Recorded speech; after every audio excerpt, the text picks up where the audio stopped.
Paz do Senhor, amada igreja, amém. Que o Senhor possa estar presente aqui no nosso meio, né? E se fazer presente em nossas vidas, como Ele tem feito ao longo desses anos, nos nossos retiros espirituais. Nós não estamos num retiro qualquer, nós estamos num retiro espiritual. E se nós estamos num retiro espiritual, nós vamos tratar das coisas do Espírito, né? A gente veio aqui também para ser tratado por Deus, aperfeiçoado por Deus. E nessa manhã, eu trago uma palavra, né, para os irmãos. Recebi uma ligação do Júlio, e ele falou bem assim: olha, o Norival não vai poder entregar essa palavra seria dada pelo Norival, Nanine. E ele estava enfrentando um momento difícil na família, a perda da cunhada, a perda da mãe. E ele mesmo achou por bem, né, que nesse momento ele não estivesse falando. E aí Júlio veio para mim, né, com um tema que é o seguinte: fidelidade, mansidão e bondade. Os três sabores que geram um caráter cristão forte e genuíno. Dentro da série que vocês têm ouvido aqui sobre o fruto do Espírito, né? Tem ali uma uva representando o fruto, né? Sendo que tem, né, o cacho de uva está ali, cada uvinha daquela é um fruto, né? Faz parte do fruto do Espírito, melhor, não é mas faz parte desse fruto que é a uva. E quando ele me deu esse tema, eu falei: me se lascou. Três coisas muito difíceis. Uma delas é a mais difícil para mim, que é a tal da mansidão, né? Ou coisa difícil para a minha vida. Sou mansa não, tá, irmãos? Deus está trabalhando aqui faz um tempo. Bom, fidelidade, domínio próprio e mansidão. Imagina Nanine mansa, né? Não é bem Nanine, não. Mas é por aí, tem que ser manso. E quando a gente traz uma palavra dessas para a igreja, uma palavra tão forte, essa palavra tem que primeiro queimar dentro dos nossos corações, né? Primeiro essa palavra tem que falar com a gente para depois falar para o outro. Então primeiro a gente tem que se colocar ali, né, Adelson, na brecha de Deus e falar assim: Senhor, tem misericórdia de mim, porque o Senhor é que vai falar, né? Eu espero ser um canal nas mãos do Senhor, porque não é fácil. O fruto do Espírito é algo muito sério, irmãos, e algo que eu não tenho medo de dizer que, infelizmente, a igreja do Senhor, em termos gerais, né, tem negligenciado o fruto do Espírito Santo. Infelizmente, nós muitas vezes vemos uma ênfase muito grande nos dons espirituais. Quando eu digo infelizmente, não é porque eu não... Os irmãos sabem que eu sou do reteté, que eu sou do fogo, eu gosto, né, da coisa quente mesmo em Deus. Eu amo isso, amo estar com os irmãos na oração, na busca, né, pela presença de Deus e do Espírito Santo. Mas de nada adianta, irmãos, nós termos os dons espirituais se nós não manifestamos nas nossas vidas o fruto do Espírito Santo de Deus. Essa é uma realidade cristã. Eu já tenho 51 anos de idade, dos quais eu tenho 41 anos no Evangelho, porque eu me converti e me batizei aos 10 anos de idade. Então eu tenho uma caminhada bem longa aí, de leitura da palavra, de oração e de observação das coisas que estão ao meu redor no mundo cristão. E o que eu mais vejo é pessoas buscando muito intensamente aquilo que pode ser visto exteriormente. Mas quando se trata do interior, as pessoas costumam negligenciar, costumam não dar lugar. E o Espírito Santo de Deus, que também é Deus, Ele não quer tratar da gente numa superfície, externamente. Ele quer tratar do homem no seu interior. Ele quer entrar no homem, Ele quer fazer morada em nós, para que nós sejamos modificados, trabalhados pela presença dEle em nós. Então, quando essa palavra me foi dada, eu fiquei assim muito receosa, ao mesmo tempo também feliz, porque eu pensei assim: poxa Deus, então, né, vai servir primeiro para mim, vai passar primeiro por mim, para depois passar para o outro. E o fruto do Espírito de Deus está lá em Gálatas. Os irmãos já leram isso aqui, né, várias vezes ao longo desse retiro, mas eu queria que você abrisse de novo a palavra de Deus lá em Gálatas 5. Nós vamos ler dos versículos 16 ao versículo 26. E esse texto diz o seguinte: Paulo falando aos irmãos, né, os Gálatas da Galácia, essa região hoje é a Turquia. Acho que Ricardo já esteve na Turquia com a Andressa, né? É a Turquia.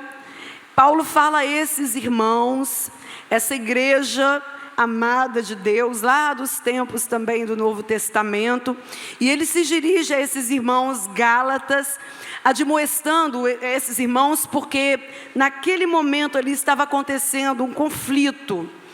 Esses irmãos estavam sendo orientados por falsos mestres, que estavam ensinando a eles o seguinte: olha, acho que o Rogério falou disso aqui, e não sei se Derones também tocou nesse ponto.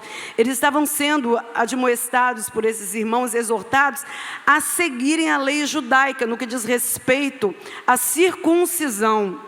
E estava uma coisa meio esquisita lá, porque a tendência, né, era que eles achassem que realmente, mesmo sendo povos que não tinham a cultura da circuncisão, eles precisariam se circuncidar para se tornarem verdadeiramente filhos de Deus. E Paulo veementemente combate isso. Ele diz: isso é legalismo, isso não é, né, Deus, ele chama povos, línguas, raças e nações, por quê? Porque ele chama diferentes culturas para a presença dele e ensina a esses povos diferentes, de várias tribos, raças, línguas e nações, a serem povo dele. E não precisa imitar judeu, eu não preciso andar com a estrela de Davi no peito, eu não preciso ter uma bandeira de Israel na minha casa para dizer que eu sou filho de Deus. Isso até hoje é válido, tá, irmãos? Apesar de a gente não ter visto isso, até hoje isso é válido. Então Deus nos chama a gente para imitar judeu, Deus chama a gente para a gente ser o que a gente é nele. Tá? Esse é o princípio da palavra de Deus, essa é a cultura do reino de Deus, é sermos quem Deus é. Nós amamos Israel, oramos por Israel, porque isso é mandamento de Deus, amamos todas as nações em Deus, porque todas as nações, toda a terra pertence ao Senhor, e nós precisamos saber dessas coisas. Então, lá naquele momento estava acontecendo isso, e aí Paulo combate isso veementemente. Ele fala: nada disso, nada de legalismo, nada de recosturar o véu que foi rasgado, né? Nada de invencionismo. Vocês não precisam de chofar aqui para que a presença de Deus venha, vocês não precisam colocar enfeites para que a presença de Deus venha. A presença de Deus sobre vocês é a vida de Deus em vocês. Então, desde aquele momento, Paulo já vai então entrar nesse confronto, nessa briga, porque ele era apóstolo, e o apóstolo precisa ensinar, o apóstolo precisa advertir, o apóstolo também é mestre, ele tem uma reunião de talentos nele, de ministérios, e Paulo, como mestre, também ensina aquele povo que não deu ouvidos a essa doutrina. E nós muitas vezes, irmãos, até hoje vemos pessoas tentando recosturar o véu que foi rasgado. A lei teve o seu período, a lei não foi anulada, ela foi cumprida. É diferente. No cumprimento da lei em Jesus Cristo, nós então estamos debaixo da graça. Então o pecado não terá mais domínio sobre nós, porque nós estamos debaixo da lei de Cristo, que é a graça do Senhor sobre as nossas vidas. E essa é a verdade do Evangelho.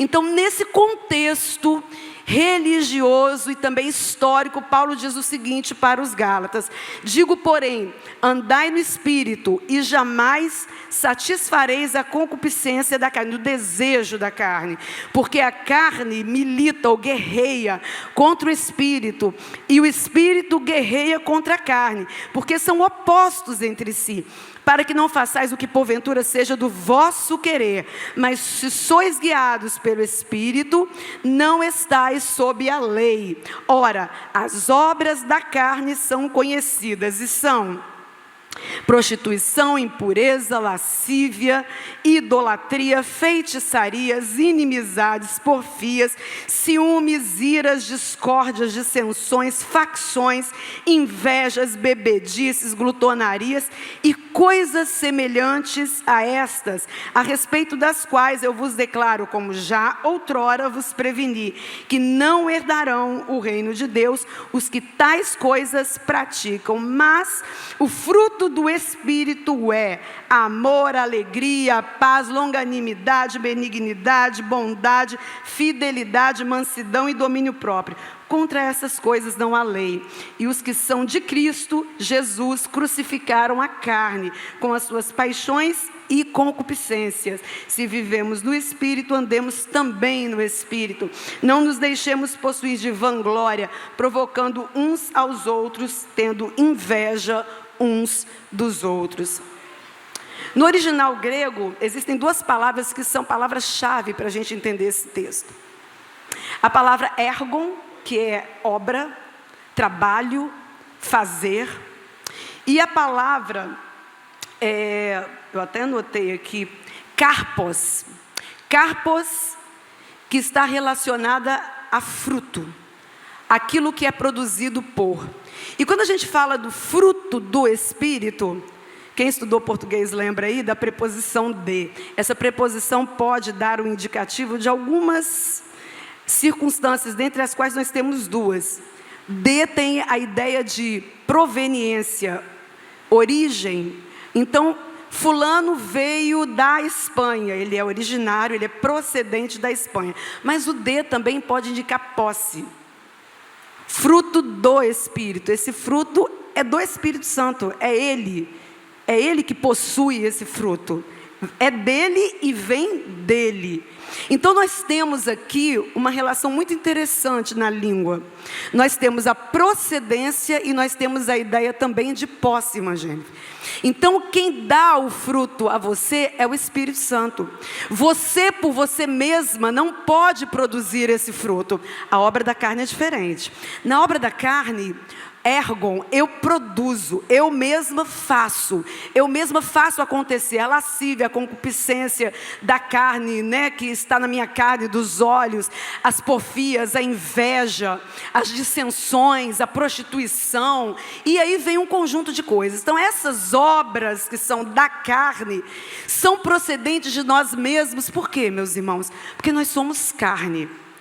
E aí a gente se pergunta, ora, mas se nós produzimos obras da carne, então significa que nós não somos de Deus? Não, significa que nós ainda estamos neste corpo mortal, e que enquanto estivermos nesse corpo carnal, mortal, nós produziremos obras que nem todas elas virão da parte do Senhor. Por quê? Porque nós, enquanto seres humanos, temos em nossa natureza adâmica o pecado.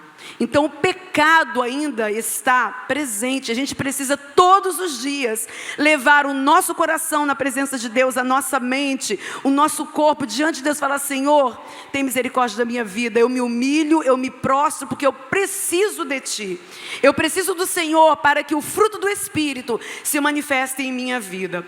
Só que infelizmente nós estamos dentro de uma cultura em que muitas vezes as pessoas, ao invés de assumirem que o maior inimigo que elas têm são elas mesmas, o meu maior inimigo contra quem eu tenho que lutar todos os dias sou eu mesma, é o meu eu, é o meu ego, João, é a minha carne, é colocá-la diante de Deus e falar: Senhor, crucifica a minha carne todos os dias contigo, porque uma vez que eu deixo Deus fazer isso e trabalhar isso em mim, eu vou sendo aperfeiçoada pelo Espírito Santo de Deus, e Ele trabalha no meu interior para que eu mude e para que as coisas sejam transformadas em mim. O problema é que nós não assumimos isso. Nós achamos que uma vez convertidos, nós estamos completamente perfeitos. Então não precisamos trabalhar áreas das nossas vidas que são fundamentais. Quando eu participei do Armagedon, nós tínhamos irmãos que tinham passado pelo AA e pelo NA. E existe uma regra básica lá que é o seguinte: é cada dia de uma vez. Você vive o dia de hoje, a sua luta de hoje, o seu enfrentamento de hoje. Todos nós deveríamos ter essa consciência que o nosso enfrentamento é hoje. É hoje que a gente tem que vencer o pecado. É hoje que a gente tem que vencer aquilo que aflige a nossa carne. É hoje que nós temos que crucificar a nossa carne em Deus, para que nós possamos gozar dessa alegria que é manifestar o fruto do Espírito nas nossas vidas. Só que muitas vezes nós não fazemos isso. Nós culpamos o diabo, Ruth. É o diabo. O diabo fez isso, o diabo fez aquilo, o diabo. Não estou falando que ele não faça, não, porque ele veio para matar, para roubar e para destruir. Ele veio exatamente para fazer aquilo que ele sabe fazer de melhor. Mas o que eu estou te dizendo é que você não pode imputar ao diabo as coisas que você fez e que, como consequência, hoje estão vindo sobre você, porque foi você quem fez. Não foi o diabo que fez você, porque se fosse assim, então, Deus não nos julgaria naquele grande dia. A culpa é toda do diabo, então ele indo para o inferno e sendo castigado, sendo lançado no lago de fogo com o inferno, então está tudo certo. Mas não está tudo certo. A Bíblia fala que todos pecaram e destituídos foram da glória de Deus. Essa história, irmãos, de você colocar na conta do diabo tudo de ruim que acontece, não está certo. Você tem a sua culpa nisso. Essa culpa já foi levada por Jesus na cruz. Por isso que você precisa sempre ter um coração contrito e arrependido para se prostrar na presença do Senhor e falar: Senhor, eu peço perdão, porque eu não presto. Eu não sou bom, eu não tenho nada em mim que possa ser aproveitado por ti. Pelo contrário, eu sou pobre, cego e nu. Nós vamos agora ao texto de Romanos 7, de 18 a 24, no qual Paulo, também falando aos irmãos que estavam em Roma, ele fala o seguinte, olha o que ele diz aqui, 7, 18 a 24, ele diz o seguinte: porque eu sei que em mim, olha o que ele diz, hein? Isto é, na minha carne não habita bem nenhum, pois o querer o bem está em mim, não porém o efetuá-lo, porque não faço o bem que eu prefiro, mas o mal que eu não quero, esse eu faço. Mas se eu faço o que eu não quero, já não sou eu quem o faz, e sim o pecado que habita em mim. Então, ao querer fazer o bem, encontro a lei de que o mal reside em mim, porque no tocante ao homem interior, tenho prazer na lei de Deus, mas vejo que nos meus membros, outra lei que, guerreando contra a lei da minha mente, me faz prisioneiro da lei do pecado que está nos meus membros. Desventurado homem quem sou, quem me livrará do corpo desta morte? E ele mesmo responde: graças a Deus por Jesus Cristo nosso Senhor, de maneira que eu de mim mesmo, com a mente, sou escravo da lei de Deus, mas segundo a carne, da lei do pecado. Então ele diz que quem pode livrar é o Senhor, só Ele pode nos livrar. Só Ele pode nos livrar, igreja. Você não tem nada de melhor do que uma pessoa que nesse exato momento está lá no carnaval pulando. Não tem nada de você melhor nessa pessoa. Não pense que porque você está aqui você é maravilhoso, santinho ou bom. Você não é.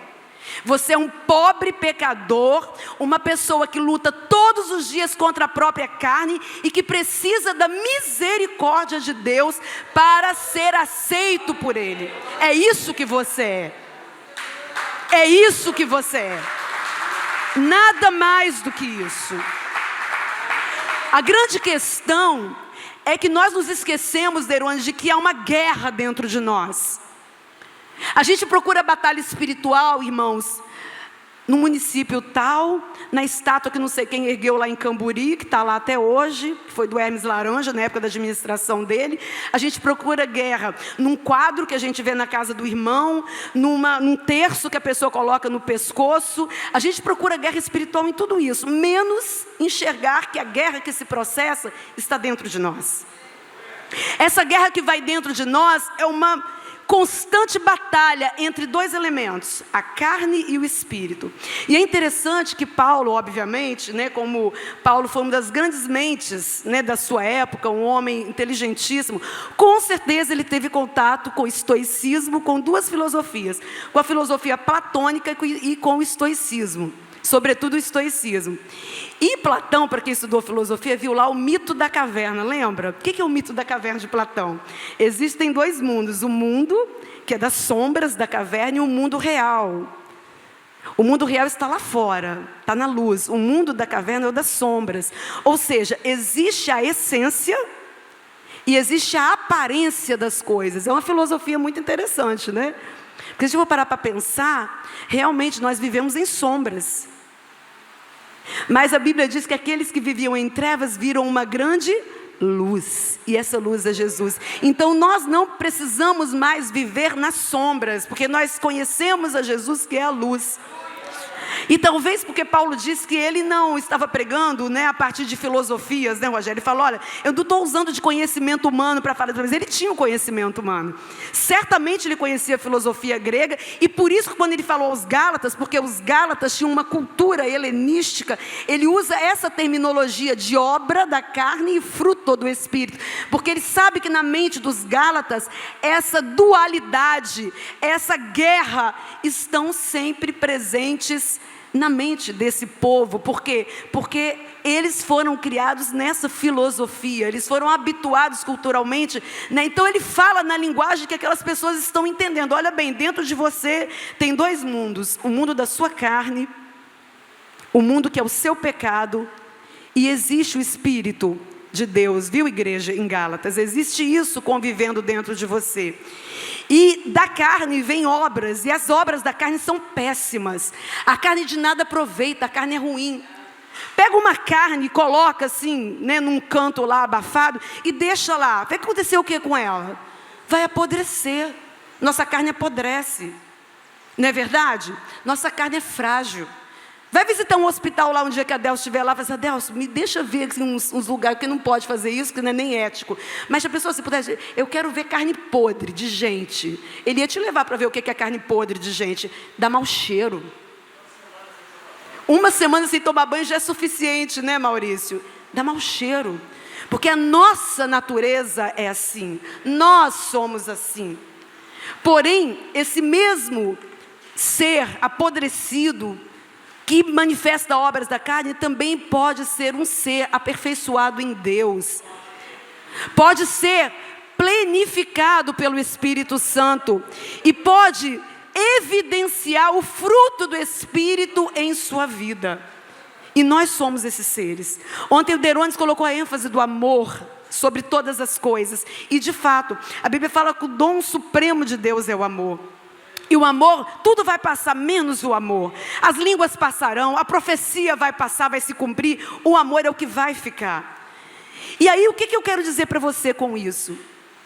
Que além dessa guerra que vive dentro de você, que habita dentro de você, desse inimigo iminente que é você mesmo para si, eu sou o meu maior perigo, eu sou o meu maior inimigo. Você tem que ter essa consciência. A gente também precisa ter consciência de que os dons, os talentos que Deus nos dá, que Deus nos entrega, que Deus nos são para o fazer. É através, mas o fruto é a essência, é o que eu sou. O dom tem a ver com o que eu faço. Fruto tem a ver com o que eu sou, com a minha essência. Por isso que Deus quer trabalhar na sua vida, no fruto que você está gerando. No fruto que você permite que Ele gere através de você, em você. Nas coisas que no dia a dia para você não são fáceis. Porque você se conhece e sabe exatamente quem você é. Você sabe que se você deixar, você não paga. Você sabe que se deixar, você é infiel ao seu esposo ou à sua esposa.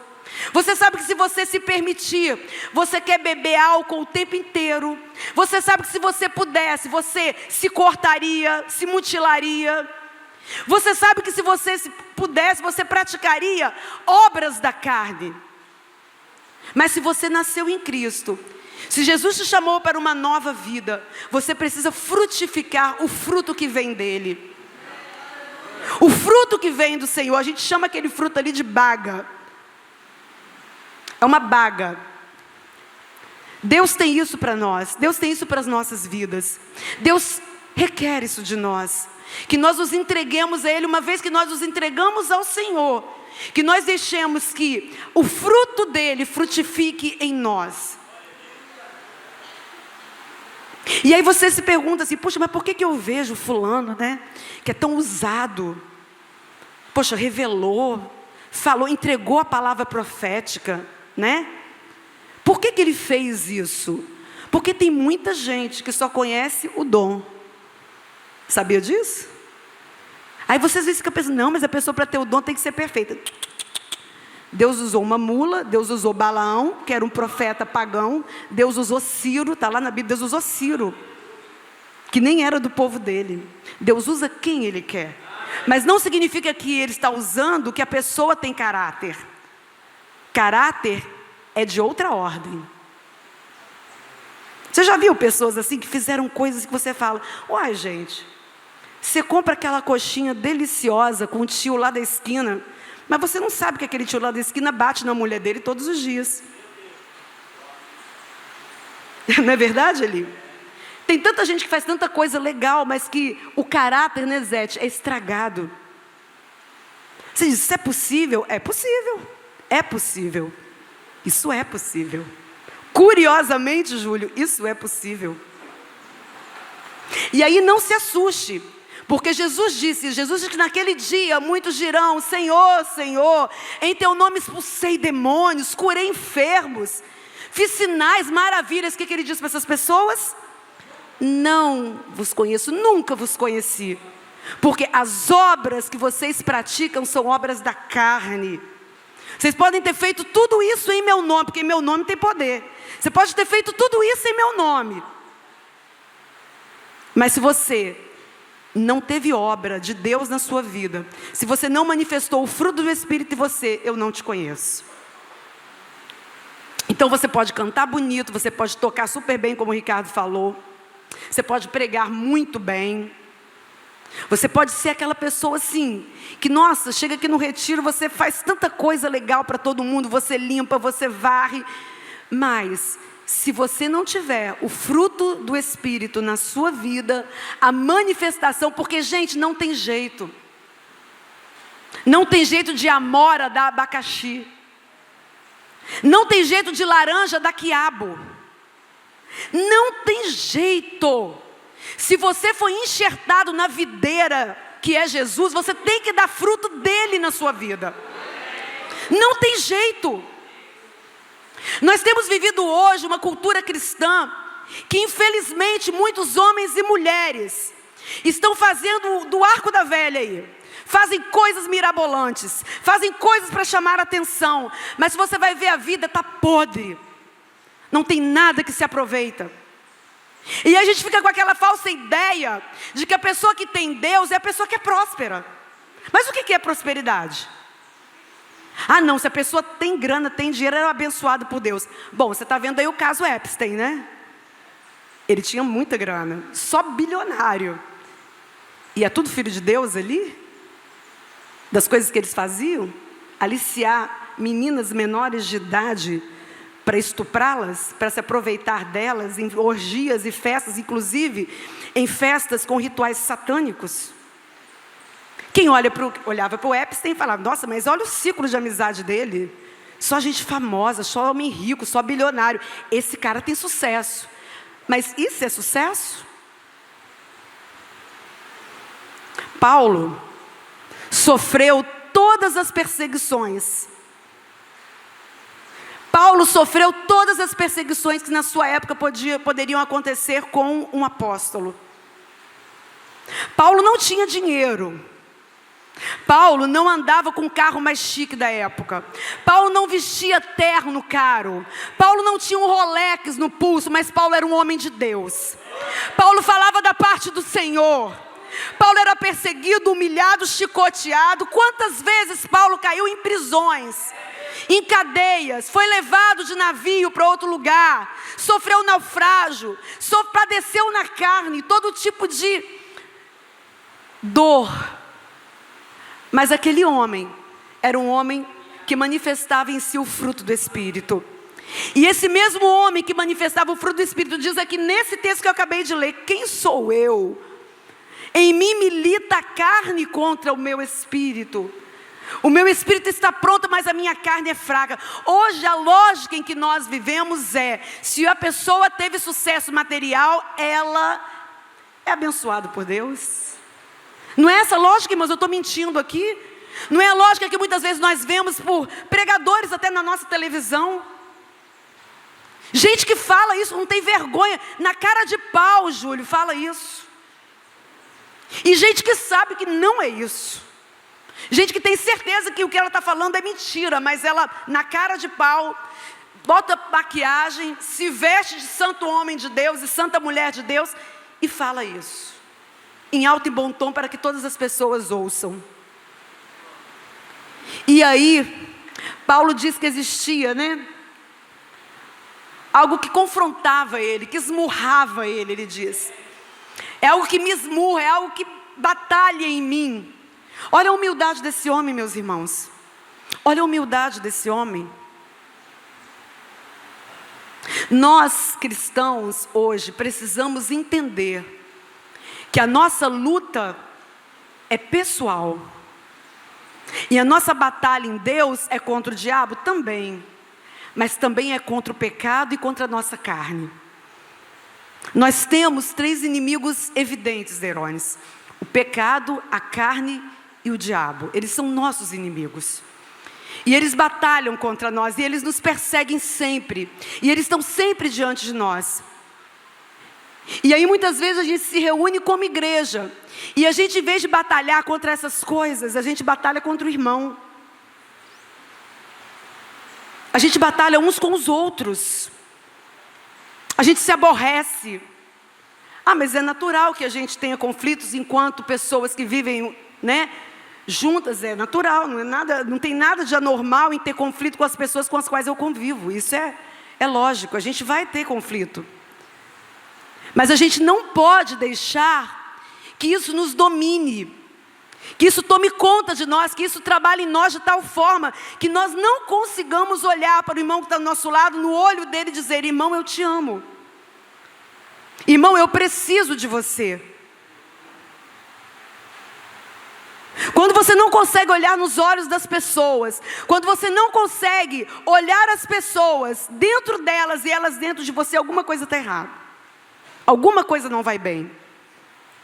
Alguma coisa precisa ser tirada de você e do outro também, para que vocês tenham plena comunhão em Deus. Nós cantamos aqui com o Mateus e com os irmãos: rogo-vos, irmãos, pelo nome de nosso, que faleis todos a mesma coisa, que não haja entre vós divisões. E se você ler lá nas obras da carne, o que mais você vai encontrar lá? Toda hora, dissensão, porfia, tudo relacionado àquilo que nós fazemos uns com os outros, de ruim. Então o pecado, irmãos, é algo com o qual nós temos que aprender a lidar. E lidar com o pecado é dizer assim: Senhor, trata a minha vida, trabalha no meu interior, faz algo em mim, Senhor, para que eu não seja aquela Nanine que eu era, mas para que cada dia o Senhor possa transformar e me fazer mudar, me fazer uma nova criatura, gerar em mim uma mudança, uma transformação.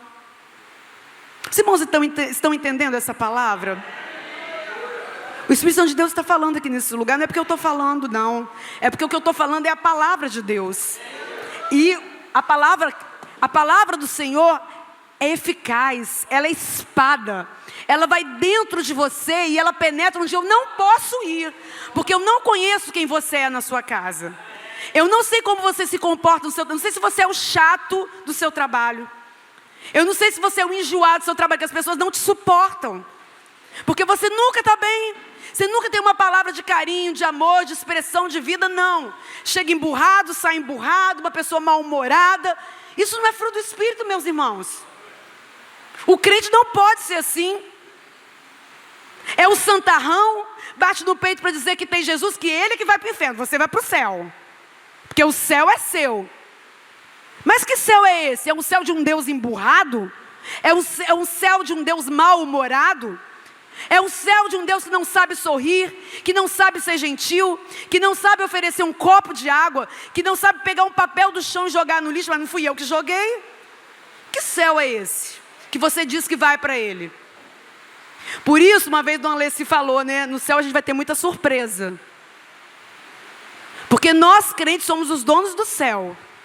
Não é verdade? A gente diz que vai para o céu e aquela coisa toda, e vai mesmo. Eu creio que aqueles são salvos, as pessoas vão para o céu.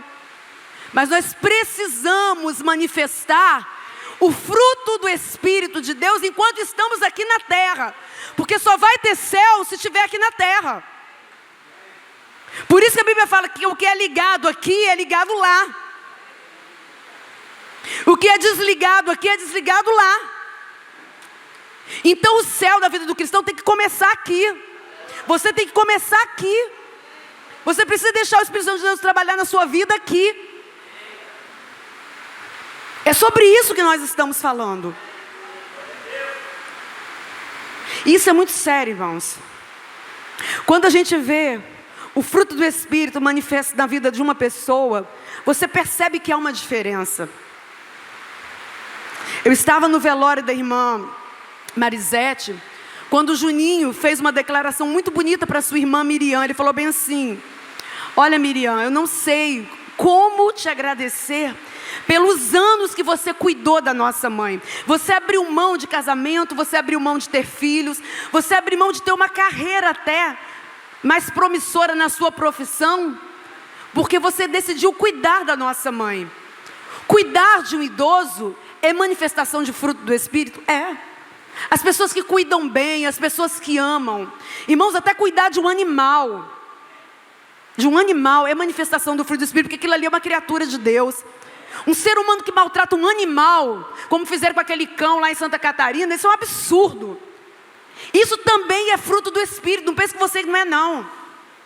É fruto do Espírito. Amar a obra de Deus, amar aquilo que Deus criou, cuidar da natureza, cuidar uns dos outros. O cuidado é um fruto do Espírito Santo, é amor. Cuidar é amar. Nós vivemos uma sociedade que não há mais respeito para com o outro. Não há cuidado para com o outro.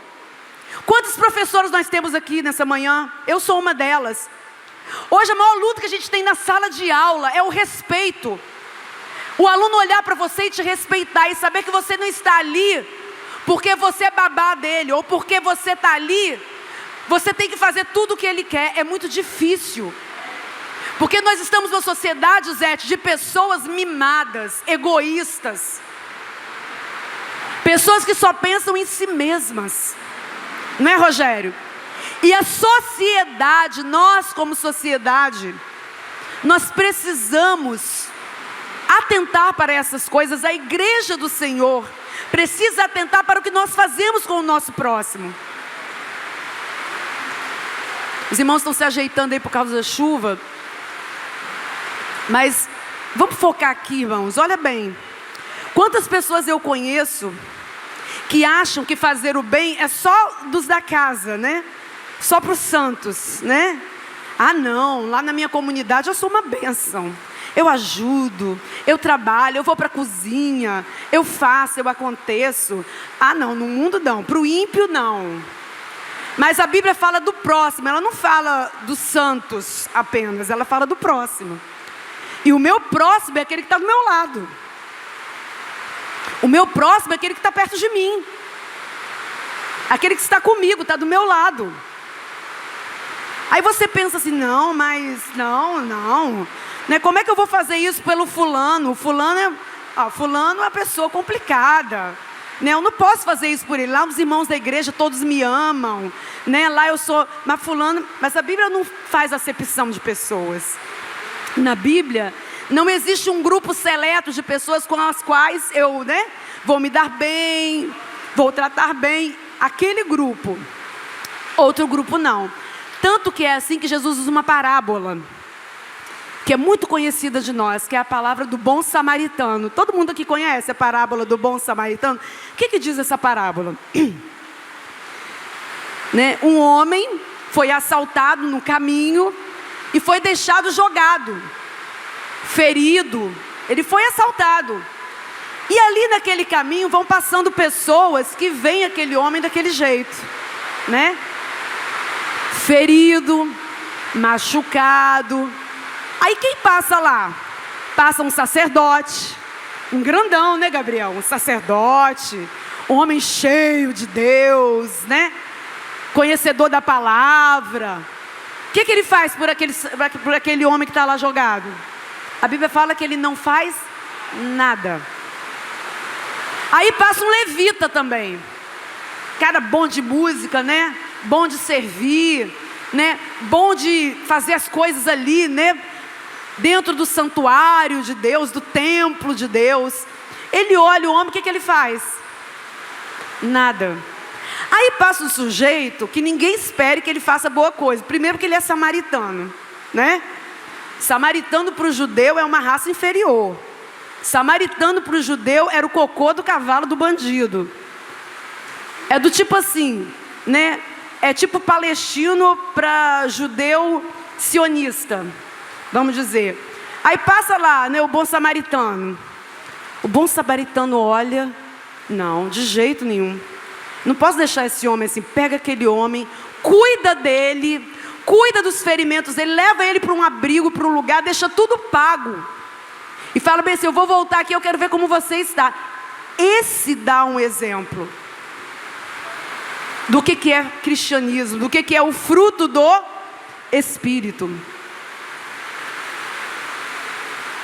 Então, irmãos, nós precisamos atentar, como servos de Deus, quem eu tenho sido na presença de Deus, que fruto eu tenho manifestado, e que as pessoas têm visto em mim e dizem assim, olha, fulano é assim. Não é verdade?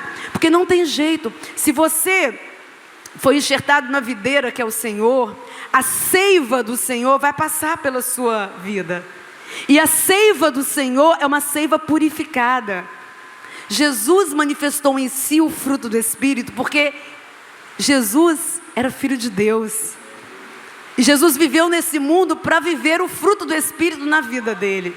Então ele manifestou todos os elementos do fruto. Jesus manifestou o amor, a paz, a benignidade, a bondade, a temperança, o domínio próprio, a fidelidade, a mansidão. É a palavra de Deus que fala, porque eu sou manso e humilde de coração.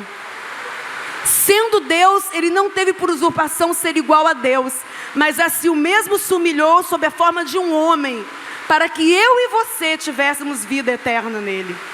Essa é a verdade do Evangelho, meus irmãos.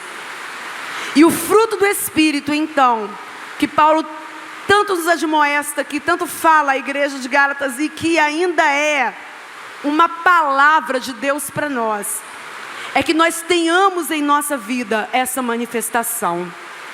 A igreja de Corinto era uma igreja cheia de dons. A Bíblia fala que o que tinha de dom na igreja de Corinto, o povo sapateava, o povo falava em língua, o povo profetizava, o povo tinha cura, tinha milagre, tinha manifestação. Mas a igreja de Corinto era briguenta, cheia de inveja, de dissensão. Até incesto tinha lá. O cara estava pegando a mãe do pai dele, a madrasta dele. Lá em Corinto isso, sabia? Coisa que a gente nunca viu, né?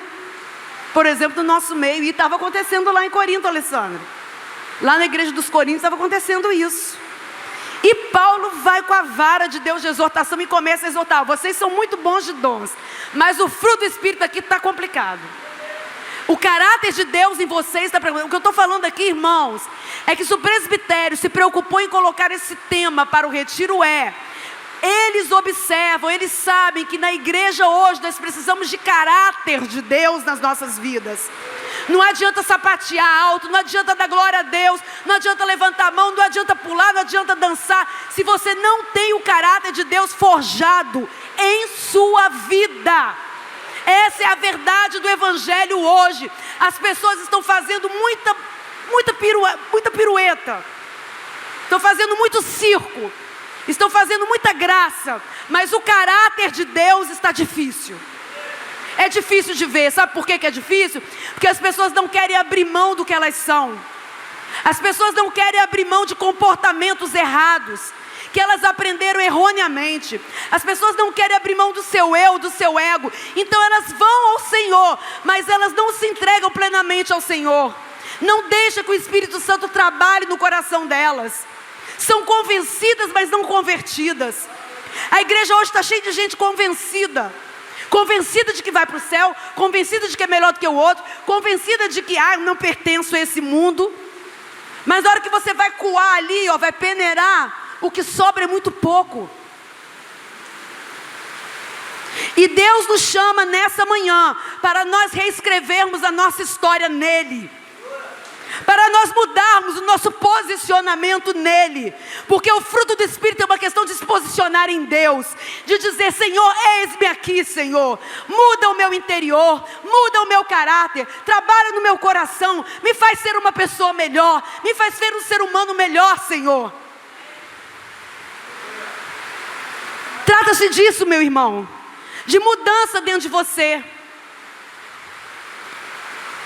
Existe um louvor do irmão Asaf Borba chamado Restauração, que fala bem assim: vida reta e um coração contrito agradam mais ao Pai que sacrifícios. Submissão e vida restaurada agrada mais ao Pai do que edifícios. Não adianta construir grandes templos se o templo que Deus quer construir, que é você, está todo rasgado, furado, está cheio de broca, está cheio de destruição. É você que Deus quer como templo dele. Os homens derões constroem templos para os seus deuses desde a antiguidade. Desde a antiguidade nós temos templos lindos que estão aí até hoje, construídos, erguidos pelo braço do homem. Deus nunca quis habitar em parede, meus irmãos. Deus nunca quis esse negócio de templo, não. Deus nunca esteve preocupado com esse negócio de construir coisa muito bonita, suntuosa, para chamar atenção, com ar-condicionado, com carpete. Deus quer você. Deus quer você. Você é o templo do Espírito Santo. Você é a casa de Deus. Você é o lugar da morada de Deus, da habitação do divino. O divino quer habitar em você. O divino quer mudar você. O divino quer trabalhar em você, para que você seja uma casa itinerante. Porque onde você vá, onde quer que você esteja, você exala o bom perfume de Cristo. Você exala o cheiro de Jesus. Você tem gosto de Jesus. Você tem cheiro de Jesus. Você tem aparência de Jesus e tem essência de Jesus. É isso que Deus quer fazer da sua vida. É isso que Deus quer fazer de nós. Trabalhar o nosso interior de tal modo que onde quer que nós estejamos, nós sejamos as suas testemunhas nessa terra. Não porque somos perfeitos, porque como Paulo disse, eu sou imperfeito. A minha luta é constante contra mim mesmo. A minha carne militando contra o meu espírito, isso é constante. É constante, mas eu quero, Senhor, que o Senhor trabalhe dentro de mim, que o Senhor me use para a sua glória. Eu quero que o teu fruto se manifeste na minha vida, porque, gente, não tem jeito não. Quem vai cortar a árvore e lançar no fogo não sou eu, né? Não é você. Porque tem muita gente que é igual a Denorex, né? Parece crente, mas não é. Né? Não é. Você vai ver lá, não é. Você vai ver o sujeito, não é. Como o irmão Valdir dizia, chega de crente Denorex. Lembra do Denorex? Porque a geração nova não conhece, né? A propaganda do Denorex, mas era assim, a gente quer mais, né? A gente conhece a propaganda. Parece, mas não é. Está cheio de gente aí na igreja que parece crente, mas não é. Mas quem vai separar o joio do trigo? Sou eu? Não. É Jesus que vai separar, naquele dia. Enquanto isso, tem trigo que parece joio e tem joio que parece trigo. E por aí vai. Né? Só que você tem que se analisar, tem que se ver, tem que se colocar diante do espelho e dizer: quem sou eu? Outro dia a gente estava assim ali terminamos o ensaio. Aí eu estava num debate acalorado com um jovem aqui da igreja, a gente conversando e tal, para variar Samuel Gandini, a gente sempre, né, debate ideias. Aí a irmã Gene chegou perto de mim e falou um negócio, eu dei uma patada da irmã Gene, pá! Aí depois eu cheguei em casa e falei: meu Deus do céu, que irmã Jennifer, por que eu fiz aquilo com a irmã Jennifer? Que coisa. Aí eu liguei para a irmã, não foi, irmã? A irmã Jennifer, me perdoa, porque realmente, eu não sei nem por que eu fiz aquilo, mas foi um coice, meu irmão, que só Deus, tá? Foi um negócio assim, deixar a irmã meio tonta assim. Falei: meu Deus, por que eu fiz isso? Que coisa ridícula. Nossa, eu fiquei com uma vergonha, Júlio. Fiquei com uma vergonha. Aí eu cheguei em casa, liguei para ela, pedi perdão, né, irmã Jennifer? Falei: irmã Jennifer, me perdoa. Ô, minha filha, tem problema. Aí ela falou assim: eu até estranhei, né? Nossa, não tinha falado nada com aquela irmã. Aí ela veio com 10 pedras para cima de mim. A irmã Jennifer ficou até meio tonta assim, né? Oi, irmã, só a graça, né? A gente tem que lidar com umas naninhas assim da vida, não é mole não, né? Com as Maria Gênesis também não é fácil não, né? Pois é, não é brinquedo não. Mas irmãos, a gente quando quer, a gente não faz, né? E quando a gente não quer, a gente vai lá e faz. E daqui a pouco você tem que ir lá, tem que pedir perdão mesmo, se humilhar, falar, irmão, me perdoe. Entendeu? Eu sou uma porqueira mesmo, sabe? Ai, irmãos, esse ano é ano de eleição, misericórdia. Misericórdia, igreja. Misericórdia, igreja. Vamos botar esse domínio próprio assim como a nossa bandeira de 2026. Senhor, tende misericórdia de mim, Senhor. Me deixa ficar quietinho, Senhor. Me deixa ficar bem cheio do teu Espírito. Porque o troço vai ser, né? E aí você vai brigar por causa do político lá bonitão, que está lá na dele, que daqui a pouco está se beijando com o outro, e você brigando com o seu irmão. E você criando caso, criando dissensão, e o outro daqui a pouco não dá abraçado, né? Aí você já brigou, já xingou, já foi para a internet, já disse tudo que você queria mais um pouco, não é isso? A igreja do Senhor não é uma igreja odiosa. A igreja do Senhor é uma igreja amorosa. É uma igreja que tem que manifestar o amor de Deus. Tem gente que é difícil, né? Que você olha assim, meu Deus do céu, me reveste da ponta do pé ao último fio do cabelo, porque esse sujeito é chato pra caramba. Né? Você tem que assim andar com aquele sujeito do seu lado, Senhor. Mas vai para o céu.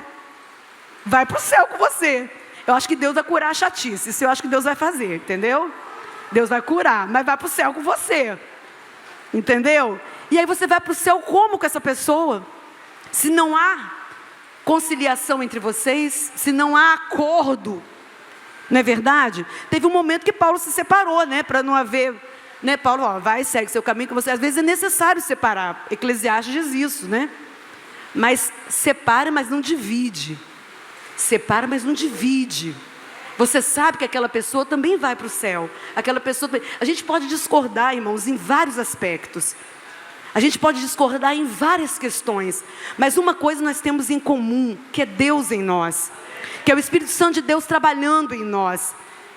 E eu vou te falar algo que eu sempre gostei muito de ouvir. Nós discordamos para concordar. E numa coisa nós concordamos, que nós somos filhos de Deus e que precisamos viver uma vida de Deus aqui na terra. Nós não podemos deixar para viver a vida de Deus no céu, porque se você deixar para lá, você não vai nem chegar lá. Essa que é a verdade, né? Você tem que viver a vida de Deus aqui. Aqui. É aqui nessa terra que você tem que viver a vida dele e manifestar o fruto dele na sua vida.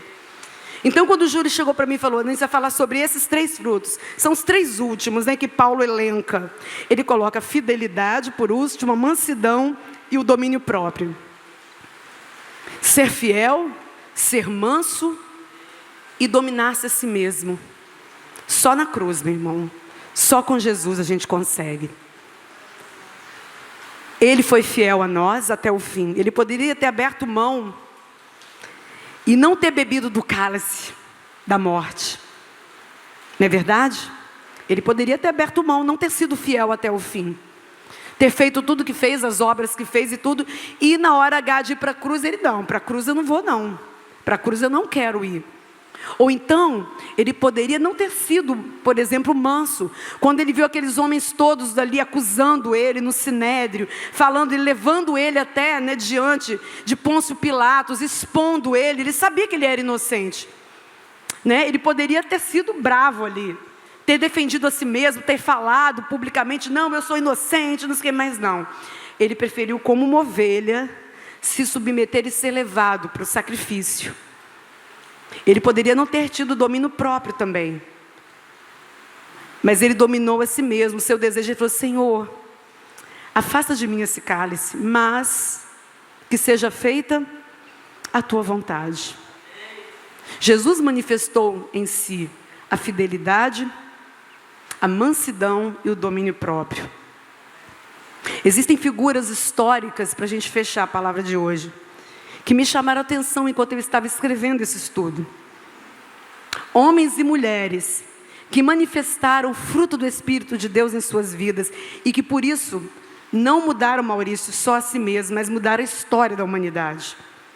Um desses homens na história moderna foi Martin Luther King, você já deve ter ouvido falar dele, pastor batista, que foi um dos maiores ícones mundiais na luta contra o racismo.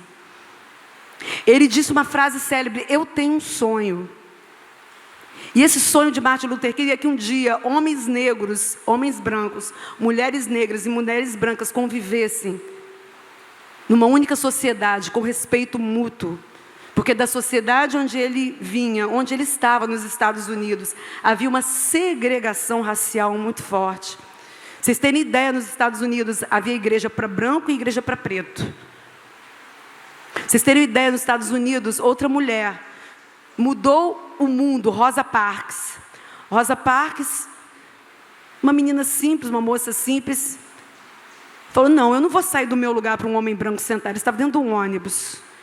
Ela foi presa. Aquela atitude dela mobilizou toda uma população e disse, chega do apartheid, chega da divisão. Todos eles que eu estou falando eram crentes, tá? Filhos e servos de Deus. Filhos e servos de Deus. Filhas e filhos servos de Deus. E você me dizia, nossa, nos Estados Unidos, uma nação cristã, existia racismo nesse nível? Sim.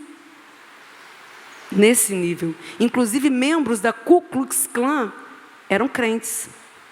Matavam pessoas negras. Invadiam a casa dessas pessoas, punham fogo, levavam essas pessoas e colocavam elas penduradas, queimavam essas pessoas vivas. Mas eles não conheciam o Evangelho? Conheciam. Mas será que o Evangelho de Jesus Cristo? Será que eles estarão comigo lá no céu? Ah, meu irmão, eu duvido. Porque quem ama não mata a pessoa pela cor da pele dela.